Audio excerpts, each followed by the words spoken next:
歡迎你哋嚟睇我哋一家三口喺美國好無聊嘅生活啊！今次就趁住 BB 3歲生日，咁就帶佢去 San Diego 去睇大熊貓。今次終於知道自己要搭飛機啦！飛機啦！可能今次佢真係大個仔咗啦。其實佢已經坐咗4-5次飛機噶啦，但係今次所有嘢都對佢嚟講好似好新奇咁，但係最後都係崩潰啦，坐太耐啦。去完酒店 check in 之後呢，我哋就即刻坐車出咗去食一間叫 Taco Stand 嘅一間 taco 店。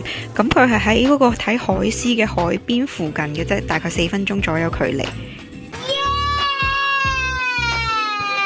嗱，你聽佢耶得咁大聲就知咩事啦！前面真係好多好多海獅啊！嚟 San Diego一定要嚟呢個海灘啊！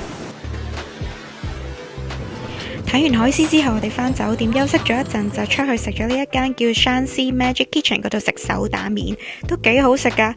咁聽日我哋動物園見啦！